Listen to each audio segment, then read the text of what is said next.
आज हम फिर से लेकर आए हैं IGKO के प्रीवियस 5 इयर्स के क्वेश्चंस। लास्ट वीडियो में हमने 14th क्वेश्चंस तक कंप्लीट किया था। अभी इस वीडियो में हम 15 से स्टार्ट कर रहे हैं। तो हमारा क्वेश्चन है 15, identify the mechanical equipment shown in the figure. अब देखिए जो ये इक्विपमेंट है इसको आप ध्यान से देखिए। ये आपने ज़्यादातर डॉक्टर्स के यहाँ पे देखा होगा। ये आपका ब्लड प्रेशर को मेज़र करने के काम आता है, ठीक है। तो ये जो आपका इंस्ट्रूमेंट है इसका नाम क्या होता है? इसका नाम होता है मैनोमीटर, दैट मीन्स डी, ठीक है। बहुत, तो इसका आंसर है डी। अब मैंने आपको पहले ही बताया, जब भी हम ओलंपियाड के एग्जामिनेशंस के लिए प्रिपरेशन कर रहे हैं तो सिर्फ जो हमारा आंसर है वही हमारे लिए इम्पॉर्टेंट नहीं है, जो अदर ऑप्शंस है वो भी हमारे लिए इम्पॉर्टेंट है, क्योंकि आपके जो क्वेश्चंस हैं वो सेम रिपीट हों ऐसा ज़रूरी नहीं है। तो क्वेश्चंस आपके ट्विस्ट हो जाते हैं, टर्न हो जाते हैं, तो इसलिए जो इसके ऑप्शंस होते हैं उनको भी आपको ध्यान रखना चाहिए। तो इसलिए मैं इसके जो बाकी ऑप्शंस हैं उनको भी आपको बताऊंगी और फिगर्स भी शो करूंगी इवन। तो यहाँ पे आपका है फर्स्ट ऑप्शन था स्टेथोस्कोप। स्टेथोस्कोप देखिए ये है, दिस वन इज स्टेथोस्कोप। ये आपका क्या करता है, आपकी हार्ट बीट्स और पल्सेस जो होते हैं उनको मेज़र करने के काम आता है। तो आपने देखा होगा डॉक्टर्स वगैरह जो इसका ये ऊपर का पार्ट है इसको अपने ईयर्स पे लगाते हैं, और ये जो बॉब लाइक स्ट्रक्चर है इससे वो आपके चेस्ट पे टच करते हैं, और उसके थ्रू ये जो पाइप जा रहा है इसके थ्रू इस आपके हार्ट चेस्ट के अंदर जो साउंड्स हैं या कंजेशंस हैं या हार्ट बीट्स है उनको वो फाइंड करते हैं कि वो किस तरीके की हैं। उससे वो आइडेंटिफाई करते हैं कि आपकी बॉडी में जो पल्स रेट है वो सही चल रहा है या नहीं, या फिर जो आपके चेस्ट में कंजेशन ज़्यादा है या कम है, ठीक है। नेक्स्ट है आपका थर्मोमीटर। ऐसे तो थर्मोमीटर सभी के घरों पे होता है। आजकल कई तरीके के थर्मोमीटर्स आ गए हैं, जैसे कि यहाँ पे आप फिगर में देख सकते हैं। तो कुछ आपके मैनुअल्स होते हैं, कुछ मरकरी बेस्ड होते हैं और कुछ डिजिटल्स हैं। अभी ये जो नया नया आया है आजकल कोरोना के टाइम पे, ये बहुत देखने में मिलता है। जब भी हम मॉल या किसी मार्केट प्लेस पे जाते हैं या ऑफिसेज में जाते हैं तो एंट्रेंस पे सिक्योरिटी गार्ड्स के पास इस तरीके की एक मशीन होती है। ये आपके बॉडी के टेम्परेचर को मेज़र करने का काम करती है विदाउट टचिंग यू। आपको टच भी नहीं करता है, ये दूर से ही आपका टेम्परेचर मेज़र कर लेता है। देखिए कितनी एडवांस हो गया टेक्नोलॉजी। हमारे टाइम पे ये होता था, इसमें मरकरी होती थी, और मरकरी जो होती थी वो ऊपर की तरफ चढ़ती थी, तो जहाँ पे जाके वो स्टॉप हो जाती थी अकॉर्डिंग टू दैट हम फाइंड करते थे कि कितना टेम्परेचर है। बाकी जो आप देख रहे हैं ये आपके डिजिटल्स हैं, जिनमें मैं टिक कर रही हूँ, ये आपके डिजिटल थर्मोमीटर्स हैं, ठीक है। फिर है आपका नेक्स्ट न्यूबुलाइज़र। देखिए न्यूबुलाइज़र्स बेसिकली आपके जब भी चेस्ट कंजेशन होता है या आपकी नोज़ कंजेशन होते हैं उस टाइम पे यूज़ किए जाते हैं। ये आपका न्यूबुलाइज़र है। देखिए यहाँ पे आपका जो ये वाला हिस्सा है ये आपके नोज़ पे कनेक्ट किया जाता है। ये ट्यूब जो होती है इसके थ्रू आपकी इसमें क्या होती है, हवा पास की जाती है। अब ये जो मशीन है ये बेसिकली क्या करती है, पम्प करती है एयर को। अब ये पंप करने से फ़ायदा क्या होता है, देखिए यहाँ पे एक बीच का हिस्सा जो है आपका दिस वन, यहाँ पे क्या होता है, या तो हम अगर किसी को बहुत ज़्यादा कंजेशन है या किसी को प्रॉब्लम है नोज़ल कंजेशन की, तो उस केस में कई बार डॉक्टर्स क्या करते हैं, मेडिसिन प्रिस्क्राइब करते हैं। तो लिक्विड मेडिसिन होती हैं जो नेबुलाइजर के लिए ही यूज़ की जाती हैं बेसिकली। उन मेडिसिन को ये जो मैंने ये जो बॉक्स बनाया है इसके अंदर जो आपको पार्ट नज़र आ रहा है इसमें डाल देते हैं। ये ओपन हो जाता है और इसके अंदर उस मेडिसिन को डाल देते हैं, और फिर आपका मशीन स्टार्ट करते हैं। तो मशीन यहाँ से क्या करती है, ट्यूब के थ्रू इसमें हवा पास करती है, फोर्सफुली पास करती है। तो ये जो मेडिसिन होती है उस हवा के साथ मिक्स होके आपके नोज़ के थ्रू आपके लंग्स में जाती है। ये प्रेशर के साथ होता है, तो वो इंटेंशनली आपकी जो चेस्ट है और नोज़ है उनकी जो कैविटीज़ हैं या जो कंजेशंस हैं उनको रिलीज़ करता है, ठीक है। इस तरीके से ये नेबुलाइज़र काम करता है। और इसमें ज़रूरी नहीं है कि हर बार आपकी मेडिसिन डाली जाए, बिना मेडिसिन के भी इसको काम में लिया जाता है।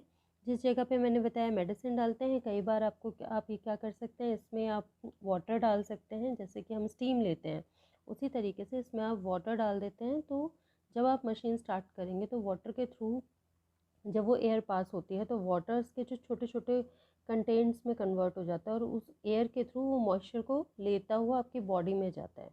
ठीक है, ये जो हवा होती है ये हल्की सी आपकी गर्म होती है और आपके जो चेस्ट या कंजेशंस होते हैं उनको सही करता है, मतलब लूज़ कर देता है। जो कंजेशन होता है उसको लूज़ करता है, तो वो ईज़िली आपका जो कफ के थ्रू आपको जो खांसी आती है उसके थ्रू बाहर आ जाता है।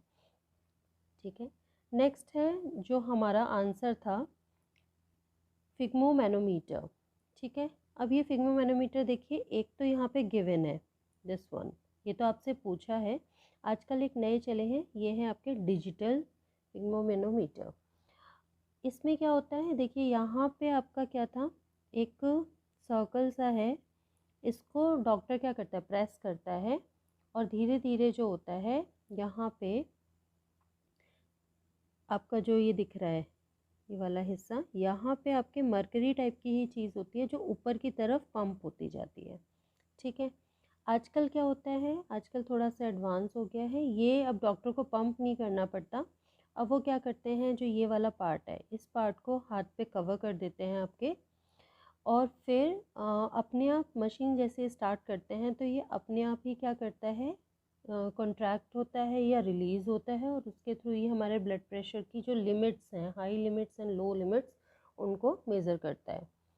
ठीक है, तो ये आपके 4 ऑप्शंस थे जिनमें से हमारा जो पिक्चर गिवन है उस पिक्चर के हिसाब से जो हमारा आंसर है वो है स्फेग्मोमैनोमीटर। सॉरी, थोड़ा टंग ट्विस्ट हो गया है। नेक्स्ट है आपका dehydration is a method of preserving food by. देखिए, डिहाइड्रेशन बेसिकली हाइड्रेशन, हाइड्रेशन मतलब जब हम हाइड्रोजन रिमूव कर रहे हैं, है ना, या वाटर, जैसे आपने सुना होगा हाइड्रो एनर्जी। हाइड्रो एनर्जी क्या होती है, वाटर से जनरेट होने वाली एनर्जी। तो जब हम कहते हैं डिहाइड्रेशन, दैट मीन्स कि वाटर का जो कंटेंट है उससे रिलेटेड हमारा काम हो रहा है। ठीक, तो अब फर्स्ट ऑप्शन है adding salt to the food. ये प्रिजर्वेटिंग का मेथड है, लेकिन इसमें सॉल्ट को मिक्स करते हैं प्रिजर्व करने के लिए, इसमें वाटर आपका रिमूव नहीं हो रहा। Adding sugar to the food, food में शुगर ऐड करते हैं, ये भी आपका प्रिजर्विंग फूड का मेथड है। इसमें भी आप क्या करते हो, शुगर डालते हो तो जेली टाइप की चीज़ बन जाती है, या चाहे पिकल्स होते हैं मीठे वो बनते हैं, लेकिन इसमें भी डिहाइड्रेशन मतलब वाटर कंटेंट रिमूव नहीं किया जा रहा है। नेक्स्ट है आपका बॉइलिंग द फूड। जब आप खाने को बॉईल कर रहे हो, बॉईल करने का मतलब ही क्या है, आपका लिक्विड ही फूड होना चाहिए, है ना, तभी वो बॉईल होगा। लिक्विड जो होता है वो बॉईल होता है, तो यहाँ पे भी आपका लिक्विड कंटेंट है, जबकि हम डिहाइड्रेशन कह रहे हैं, मतलब कि जो वाटर कंटेंट है उसको रिमूव करना है। तो इसका मतलब लास्ट ऑप्शन है रिमूविंग वाटर फ्रॉम फूड। तो इसका मतलब क्या है कि वाटर हमारे खाने में से रिमूव किया जा रहा है, दैट मीन्स ये आपका इसका आंसर होगा। ठीक, नेक्स्ट है which of the following is an artificial device use to regulate heart beat. अब कई बार क्या होता है कि हार्ट बीट्स जो होती हैं वो चलनी बंद हो जाती हैं। कई बार जब हार्ट की जो वीन्स होती हैं उनमें ब्लॉकेज रहता है, और ब्लॉकेज की वजह से जो हार्ट बीट्स होती हैं उनमें प्रेशर नहीं बनता, और जिसकी वजह से हार्ट बीट्स प्रॉपरली नहीं हो पाते हैं। तो इस केस में आजकल आर्टिफिशियल डिवाइसेस यूज़ किए जाते हैं। इन डिवाइसेस को आपके हार्ट के साथ अटैच कर दिया जाता है, जो आपके हार्ट को क्या करता है, रेगुलेट करता है, हार्ट बीट्स देता है, जिससे वो प्रॉपरली काम कर पाए। ठीक है, तो यहाँ पे हमारे पास एक पिक्चर है दिस वन, देखिए। ठीक है, यहाँ पर ये आपको दिख रहा होगा ये वाला पार्ट। ठीक है, ये वो डिवाइस है जो हमारे हार्ट के साथ देखिए अटैच किया गया है। ये वायर टाइप है, बीच में एक मेटल का राउंड शेप स्ट्रक्चर है जो कि वायर्स से कनेक्टेड है, और ये वायर्स वीन्स के थ्रू होते हुए देखिए हार्ट के अंदर जा रही हैं। ठीक है, तो ये जो डिवाइस होता है ये एक आर्टिफिशियल डिवाइस है, और ये हार्ट बीट्स को रीजनरेट करने का काम करता है। ठीक, तो इसे हम कहते हैं, इसका नाम क्या है, इसे हम कहते हैं पेस मेकर। इसका नाम है पेस मेकर। ठीक, दिस वन पेस मेकर। ठीक है, देखिए इसके अदर ऑप्शंस हैं। स्टेथोस्कोप, स्टेथोस्कोप हमने अभी ऊपर देखा था, एक बार आपको आप फिर से दिखा देती हूँ। स्टेथोस्कोप, ये जो फर्स्ट ऑप्शन था, this one, it is a stethoscope. ये आपका स्टेथोस्कोप है, दिस वन फर्स्ट वाला। ठीक है, नेक्स्ट है आपका इलेक्ट्रोकार्डियोग्राफ। इलेक्ट्रोकार्डियोग्राफ, देखिए कार्डियोग्राफ जो है बेसिकली क्या कर रहा है, कार्डियक से रिलेटेड है, दैट मीन्स हार्ट से रिलेटेड है। ठीक है, इलेक्ट्रो मतलब इलेक्ट्रिसिटी, कार्डियो को आपकी जो हार्ट बीट्स हैं उनको ग्राफ कर रहा है। इसके देखिए 3 पार्ट्स हैं, इलेक्ट्रो, कार्डियो और ग्राफ। तो इलेक्ट्रिसिटी के थ्रू आपके हार्ट बीट्स का ग्राफ जनरेट कर रहा है, इसका मतलब ये है। इलेक्ट्रिसिटी के थ्रू, कार्डियो मतलब हार्ट, ग्राफ जनरेट करता है। तो ऐसी मशीन जो इलेक्ट्रिसिटी के थ्रू आपके हार्ट बीट्स जो है उसका ग्राफ जनरेट करता है, उसे हम कहते हैं इलेक्ट्रोकार्डियोग्राफ। और ये जो मशीन है ये कुछ इस तरीके की नज़र आती है। देखिए ये कुछ इस तरीके की मशीन होती है। जो ट्यूब्स यहाँ से जो वायर्स आपको जाते हुए नज़र आ रहे हैं, ये वायर्स पेशेंट की बॉडी पे कनेक्ट कर दिए जाते हैं सकर्स के थ्रू, जो चिपक जाते हैं उनकी बॉडी से। और उसके बाद ये बॉडी की पल्सेस को काउंट करते हैं, हार्ट बीट्स को काउंट करते हैं, और उनमें होने वाले जो वेरिएशंस हैं उनको ग्राफ के फॉर्म में शो करते हैं। ठीक, नेक्स्ट है आपका अल्ट्रासाउंड मशीन। देखिए अल्ट्रासाउंड मशीन जो होती है ये आपकी क्या करती है, आपकी बॉडी के अंदर होने वाले जो चेंजेस हैं या जो भी काम आपकी बॉडी के अंदर हो रहा है उसको आपको एक डिजिटली व्यू देता है।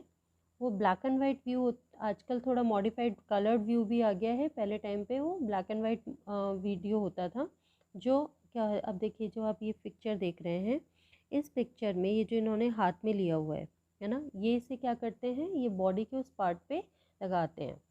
जैसे मान लीजिए स्टमक का अल्ट्रासाउंड करना है, तो ये स्टमक पे उसको लगाएंगे और मूव करेंगे इधर उधर। इसमें एक बॉल टाइप स्ट्रक्चर होता है आगे, जैसे माउस में होता है ना, उस तरीके का एक बॉल टाइप स्ट्रक्चर होता है। और ये धीरे धीरे जो स्टमक है या जिस पार्ट का भी हम अल्ट्रासाउंड कर रहे हैं उस पार्ट पे मूव कराया जाता है। उसमें जेली लगा देते हैं जिससे कि वो स्मूथली मूव करे।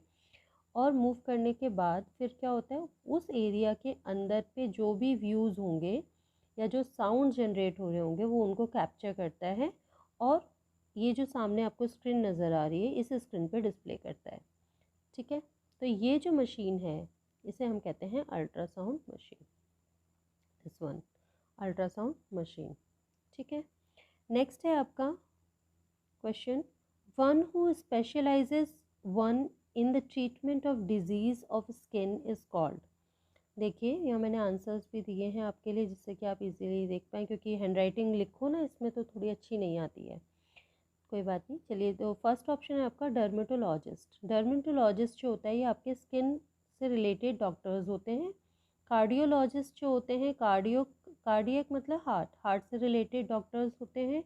न्यूरोलॉजिस्ट, न्यूरो सर्जन्स या न्यूरोलॉजिस्ट जो होते हैं ये आपके ब्रेन के जो है नर्व्स हैं हमारी बॉडी में, या फिर जो ब्रेन्स हैं उससे रिलेटेड चीज़ों को देखते हैं। और लास्ट है आपका पैथोलॉजिस्ट। पैथोलॉजिस्ट जो होते हैं ये पैथ मतलब लैब से रिलेटेड होते हैं। अब देखिए कई बार हम जाते हैं डॉक्टर के पास और फीवर होता है, आजकल कई कारण होते हैं किसी फीवर क्यों हुआ है, उसके बहुत सारे रीजंस हो सकते हैं। तो उसके लिए डॉक्टर आइडेंटिफाई कैसे करेगा कि भैया ये जो फीवर हुआ है ये किसकी वजह से हुआ है, तो वो आप जो पेशेंट होता है उसके बॉडी के टेस्ट करवाते हैं। जैसे यूरिन टेस्ट होता है, ब्लड टेस्ट होता है, और ब्लड टेस्ट में भी आपकी कई सारी कैटेगरीज होती हैं। ठीक है, और ईसीजी होता है, या और भी बहुत सारे टेस्ट हैं। तो ये जो टेस्ट होते हैं ये बेसिकली आपके पैथोलॉजिस्ट करते हैं। ठीक है, तो पैथोलॉजिस्ट जो होते हैं वो मेडिकल टेस्ट करने के लिए होते हैं। कार्डियोलॉजिस्ट जो होते हैं ये हार्ट से रिलेटेड प्रॉब्लम्स को देखते हैं, न्यूरोलॉजिस्ट ब्रेन से रिलेटेड प्रॉब्लम्स को देखते हैं, और डर्मेटोलॉजिस्ट स्किन से रिलेटेड प्रॉब्लम्स को देखते हैं। तो हमारा जो क्वेश्चन था, अकॉर्डिंग टू दैट स्किन से रिलेटेड जो प्रॉब्लम्स हैं उसके लिए कौन स्पेशलाइज्ड है, वो है डर्मेटोलॉजिस्ट। नेक्स्ट है आपका, what is the outer most part of the tooth called. Last video में भी हमारा इस तरीके का क्वेश्चन आया था जिसमें हमें पूछा था इनेमल, ठीक है, और इनेमल था, और क्या था एग्जैक्टली मुझे इतना ही याद है। और तो यहाँ पे भी आपका टूथ का स्ट्रक्चर है, तो इसका मतलब ये कि इम्पॉर्टेंट क्वेश्चन है टूथ स्ट्रक्चर। देखिए कई बार क्या होता है कि जब हम 4th क्लास की प्रिपरेशन कर रहे हैं और वो भी ओलंपियाड्स की, तो ज़रूरी नहीं है कि आपका वही सिलेबस आएगा जो 4th में है। आपको एक कदम आगे चल के उसको स्टडी करना होगा। तो आपका इसमें कई क्वेश्चंस ऐसे हैं जो 5th क्लास में पढ़ाए जाते हैं, लेकिन ओलंपियाड में वो 4th में ही पूछ लिए गए हैं। तो ये वीडियो हमारा क्लास 4th के लिए है, लेकिन इसमें कई कंटेंट्स ऐसे हैं जो क्लास 5th में पढ़ाए जाते हैं स्कूल में। तो इसलिए अगर आप ओलंपियाड की प्रिपरेशन कर रहे हैं तो आपको थोड़ा सा एक स्टेप आगे चलना होगा, तभी आप उस चीज़ को कैच कर पाओगे, उस पोजीशन को ले पाओगे। ठीक, तो चलिए हम वापस क्वेश्चन पे आते हैं। ये हमारा जो स्ट्रक्चर है टूथ का, इसका देखिए सबसे ऊपर का जो ये वाला हिस्सा है वाइट, जो हमें ऊपर दिखता है अपने दांत जो दिखते हैं ना, ये वाइट वाला जो हिस्सा होता है इसे हम इनेमल कहते हैं। ठीक है, और हमें जो क्वेश्चन पूछा है what is the outer most part of the tooth, तो टूथ का सबसे बाहर का हिस्सा यही होता है जिसे हम इनेमल कहते हैं। ठीक है, तो हमारा जो आंसर है इसका वो तो इनेमल है। अब है कि भाई डेंटाइन क्या है। डेंटाइन जो होता है ये इनेमल के ठीक नीचे का हिस्सा है। देखिए ये डेंटाइन है, और ये वाला जो हिस्सा है this one,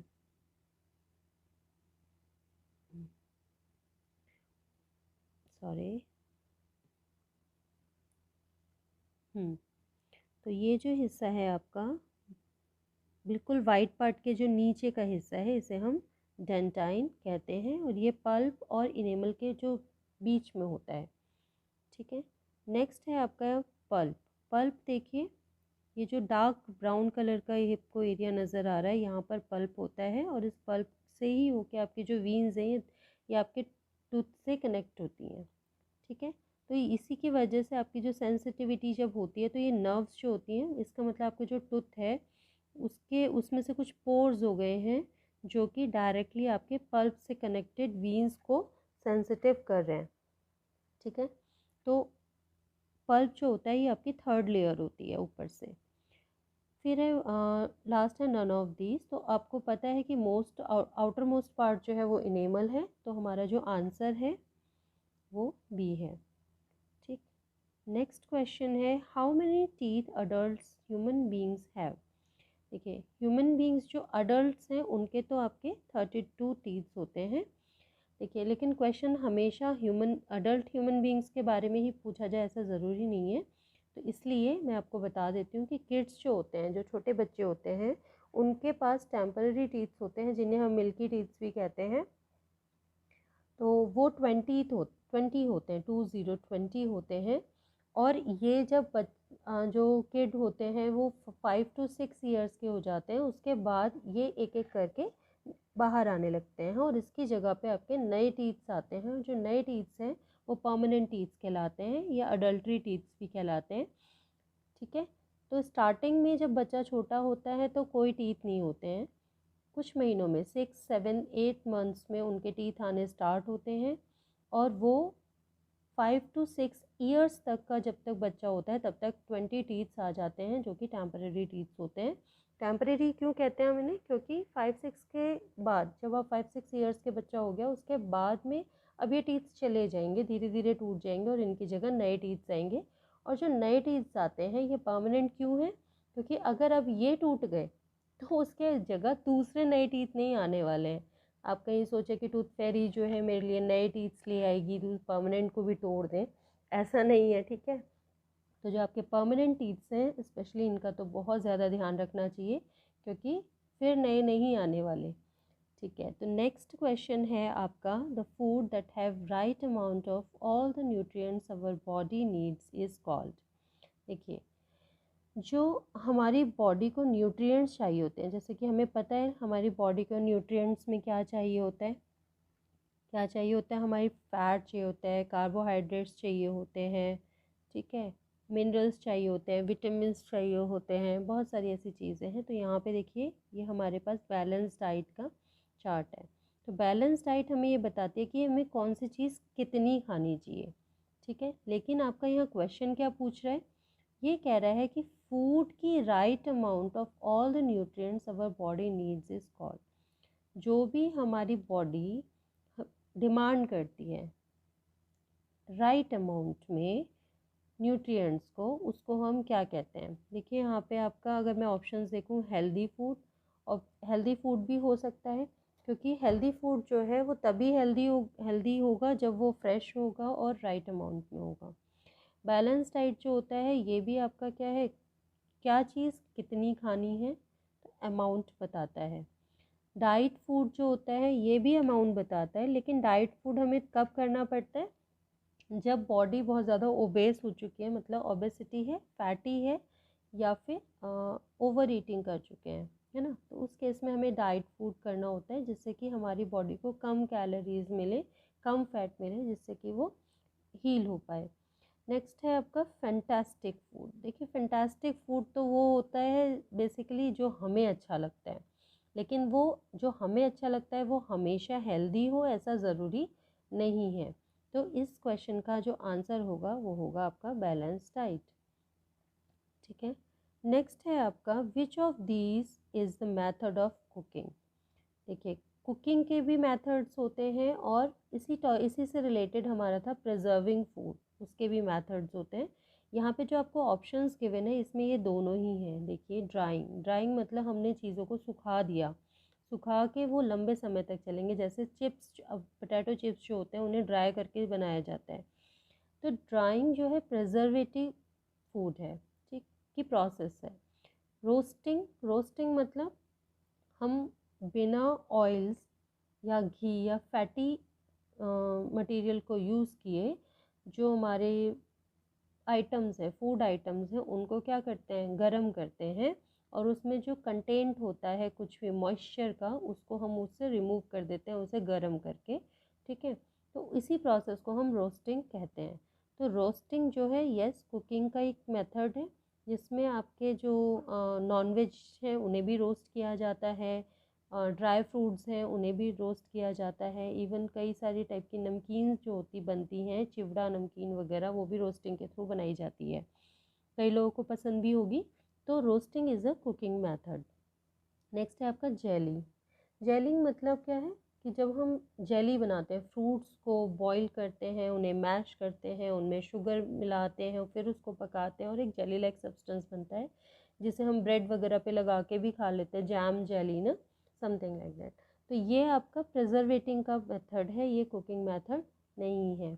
all of these, तो ऑब्वियसली ऑल ऑफ दीज नहीं है, क्योंकि इनमें से दो जो है वो प्रिजर्वेटिंग फूड है और एक जो है कुकिंग मेथड है। तो हमारा आंसर है बी।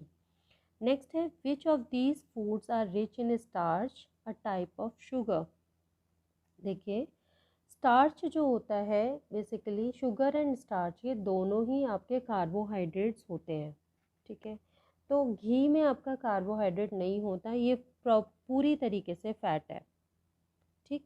तो घी क्या है आपका, पूरी तरीके से फैट है, ठीक है। ब्रेड में कार्बोहाइड्रेट होता है, ब्रेड देखिए वीट से बनती है, वीट में स्टार्च होता है, शुगर भी होता है, तो कार्बोहाइड्रेट ब्रेड जो होता है बेसिकली ये आपका स्टार्च एंड शुगर दोनों कंटेन करता है। ऑरेंज में आपका विटामिन होते हैं, विटामिन सी होता है, शुगर भी होता है लेकिन कम अमाउंट में होता है, विटामिन सी ज़्यादा होता है। कुकुम्बर में आपका वाटर बहुत ज़्यादा होता है, मिनरल्स भी होते हैं लेकिन वाटर कंटेंट सबसे ज़्यादा होता है कुकुम्बर में। तो जो इसका आंसर होगा आपका वो है ब्रेड, इसका आंसर है ब्रेड, क्योंकि कार्बोहाइड्रेट है और कार्बोहाइड्रेट स्टार्च एंड शुगर को कंटेन करता है, ठीक है। नेक्स्ट क्वेश्चन है आपका विच of the following is an incorrect match. अब देखिए अगर हमें इनकरेक्ट मैच बताना है तो हमें पता होना चाहिए कि कौन सा सिस्टम में कौन से पार्ट्स या ऑर्गन्स यूज़ होते हैं या अपना कंट्रीब्यूशन देते हैं। ठीक है, अब जैसे हमने कहा एक्सक्रेटरी सिस्टम। एक्सक्रेटरी सिस्टम जो होता है बेसिकली ये हमारी बॉडी से वेस्ट को थ्रो करने का काम करता है। अब जो ये वेस्ट है ये भी आपके कई तरीके के होते हैं। ये जो वेस्ट है आपका, ये आपका सॉल्ट कंटेंट टाइप भी हो सकता है, एक्स्ट्रा सॉल्ट। ठीक है, आपका सॉलिड, ये आपका वेस्ट जो होता है ये सॉलिड भी हो सकता है। ठीक है, और ये आपका लिक्विड भी हो सकता है। ठीक है, अब ये जो लिक्विड है ये भी आपके टू टाइप्स के हो जाते हैं। लिक्विड में देखिए आपका एक होता है यूरिन, ये वेस्ट है हमारी बॉडी से जो बाहर थ्रो आउट किया जाता है, और दूसरा होता है स्वेट, पसीना। ठीक है, तो स्वेट और यूरिन ये दो तरीके हैं लिक्विड वेस्ट को बाहर निकालने के। और जो एक मेथड है सॉलिड, ये आपका जो स्टूल होता है, जो हम सुबह फ्रेश होने जाते हैं ना, इसको हम कहते हैं stool. I don't know, may be this is the spelling stool. तो सॉलिड के लिए जो स्टूल होता है ये वेस्ट होता है, ये मॉर्निंग में जनरली के सभी लोग जाते हैं। तो ये जो वेस्ट को थ्रो आउट करने का सिस्टम होता है उसे हम एक्सक्रेटरी सिस्टम कहते हैं। तो किडनी जो होती है, अब किडनी का हमारा क्या काम होता है, ये जो किडनी है ये यूरिन को प्यूरिफाई करने का काम करती है। मतलब हमारी बॉडी में जो वाटर कंटेंट आता है उसको प्यूरिफाई करता है, और उसमें जो वेस्ट होता है वो यूरिन के थ्रू बाहर भेजने का काम करता है। तो ये आपका सही है। ठीक है, तो इसमें कोई प्रॉब्लम नहीं है, तो सही है आपका। नेक्स्ट है आपका स्कल एंड नर्वस सिस्टम। देखिए स्कल जो होता है ये आपका सर जो होता है ना, इसके अंदर जो ब्रेन है उसको प्रोटेक्ट करने का काम करता है। तो ये एक बोन है, स्कल क्या है, एक बोन है। ठीक है, ये बोन है तो और नर्वस सिस्टम क्या है आपका, ये नर्व से रिलेटेड है। ठीक है, तो ऑब्वियसली दोनों का मतलब ही डिफरेंट हो गया, बोन्स एंड नर्व्स। तो इसका मतलब ये आपका इनकरेक्ट है, तो आंसर आपका होगा बी। आगे का भी हम एक बार देख लेते हैं। जैसे स्टमक है, स्टमक हमारा खाने को डाइजेस्ट करने में काम आता है। हमारा खाना यहीं आके रुकता है, और फिर स्टमक में जो डाइजेस्टिव लिक्विड्स होते हैं वो क्या करते हैं, खाने को डाइजेस्ट करने का काम करते हैं। तो इसका मतलब स्टमक डाइजेस्टिव सिस्टम से रिलेटेड है, यस है। नेक्स्ट है आपका बैकबोन। बैकबोन मतलब आपका जो बैक साइड है वहाँ पर एक बोन स्ट्रक्चर होता है, और ये जो बोन स्ट्रक्चर है एक कॉलम की तरह होता है, पूरा का पूरा कॉलम होता है। इस तरीके से जो आपकी बोन्स हैं एक के ऊपर एक लगी हुई होती हैं जो फ्लेक्सिबिलिटी प्रोवाइड कराती हैं, इसको हम बैकबोन कहते हैं। ठीक है, ये बैकबोन स्केलेटल सिस्टम मतलब स्ट्रक्चर ऑफ बोन, बोन्स का एक स्ट्रक्चर है। तो स्केलेटल सिस्टम बोन से रिलेटेड है, बैकबोन भी एक बोन है, इसलिए ये सही है। ठीक, और हमें पूछा था इनकरेक्ट, तो इनकरेक्ट स्कल है जो कि बोन है, और नर्वस सिस्टम जो है नर्व्स है, तो ये इनकरेक्ट मैच है। यहाँ पे मैं एक बार आपको फिगर दिखा देती हूँ। देखिए ये जो आपको ये वाला स्ट्रक्चर नज़र आ रहा है ना राजमा की जैसा, ये आपकी किडनी है। ठीक है, और ये क्या करती हैं, ये यूरिन को फिल्टर करने का काम करती हैं। ठीक, और ये सेकंड पिक्चर जो है यहाँ पे ये ब्रेन है, तो नर्वस सिस्टम को ये कंट्रोल करता है। जितनी भी आपकी बॉडी से आने वाली नर्व्स हैं, जैसे देखिए यहाँ पे से ये नर्व्स जा रहे हैं, ये सारे आपके इसके अंदर से होते हुए ब्रेन तक जाते हैं। ठीक है, तो ये नर्वस सिस्टम है आपका। नेक्स्ट है आपका डाइजेस्टिव सिस्टम। देखिए डाइजेस्टिव सिस्टम आपका पूरा मुंह से शुरू होकर एनस तक जाता है। मुंह पे हमने खाना लिया, उसको ब्रेक डाउन किया, सलाइवा मिक्स हुआ, पल्प बन गया, फिर ये एसोफेगस से होता हुआ आपके स्टमक में गया। वहाँ पे डाइजेस्टिव फूड लिक्विड्स होते हैं, वो उसको सिंपलेस्ट फॉर्म में कन्वर्ट करते हैं। फिर जो सॉलिड वेस्ट होता है वो आपका स्मॉल इंटेस्टाइन में आ जाता है, और जो न्यूट्रिएंट्स होते हैं वो सक कर लिए जाते हैं, और सक करके उसे लीवर तक पहुंचा दिया जाता है। ठीक है, फिर स्मॉल इंटेस्टाइन से होते हुए, स्मॉल इंटेस्टाइन में ही सकिंग का काम होता है, फिर स्मॉल इंटेस्टाइन से होते हुए आपका जो वेस्ट होता है ये लार्ज इंटेस्टाइन में जाता है और पूरा घूमते हुए एनस के थ्रू वेस्ट को बाहर फेंक दिया जाता है।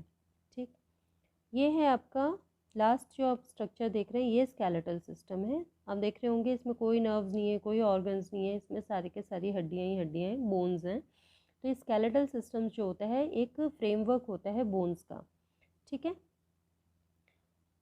तो इसका आंसर था आपका बी।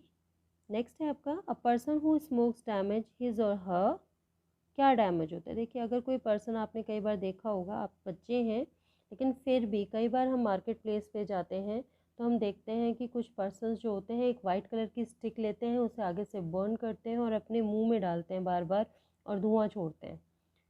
ये आपके स्मोकिंग है बेसिकली। और ऑब्वियसली जब हम उसको मुंह से कर रहे हैं तो वो हमारे थॉट से होता हुआ जाएगा कहाँ, लंग्स में जाएगा। ठीक है, देखिए कितनी बुरी हालत हो गई लंग्स की। तो as a teacher, as a guide, मैं प्रेफर करूँगी सभी बच्चों को कि चाहे वो छोटे हैं चाहे बड़े हैं, अगर वो आप लोग इस वीडियो को देख रहे हैं तो प्लीज़ इस चीज़ को ध्यान रखिए कि आपकी बॉडी से ज़्यादा इम्पोर्टेंट कुछ नहीं है। और इस तरीके की जो हैबिट्स हैं ये आपके लंग्स को या आपकी बॉडी को डैमेज करते हैं। देखिए ये लंग आपका डिफेक्टेड है, किसकी वजह से, बिकॉज ऑफ स्मोकिंग। स्मोकिंग करने की वजह से आपकी बॉडी में कार्बन जाता है। ये कार्बन देखिए यहाँ जम गया है, यहाँ पे सारा जो जम गया है ना ये ब्लैकिश, दिस इज कार्बन। और ये कार्बन क्या करता है, एक टाइम के बाद आपकी जो यहाँ पे सकर्स होते हैं जो गैस को खींचते हैं उनको डैमेज कर देता है, ब्लॉक कर देता है। और फिर क्या होता है आपका, अगर ये ब्लॉक हो जाएंगे तो ऑब्वियसली वो ऑक्सीजन को प्रॉपरली नहीं ले पाएंगे और फिर ब्रीदिंग में प्रॉब्लम आता है। ठीक है, तो यहाँ पे आपको दिया है options eyes, lungs, stomach and years. देखिए क्योंकि आप मुंह से इनहेल कर रहे हैं तो आइज़ तो पॉसिबल ही नहीं है किसी भी हालत में। स्टमक से पहले आपके लंग्स पड़ते हैं, तो सांस, ये जो गैस है, गैस बेसिकली आपका कहाँ जाएगा, स्टमक में गैस नहीं जाएगा ना, स्टमक में तो फूड जाता है फूड पाइप के थ्रू। लेकिन आपका जो ये गैस है जब इसको इनहेल कर रहे हैं तो वो गैस है तो वो आपका कहाँ जाएगा, लंग्स में जाएगा। ईयर्स भी पॉसिबल नहीं है, ये तो आपका सिस्टम से ही बाहर है।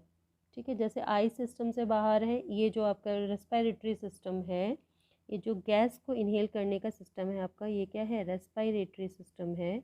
इस सिस्टम से बाहर है कौन, आइज़ एंड ईयर्स। तो इसमें आते क्या हैं, लंग्स आएंगे, है ना।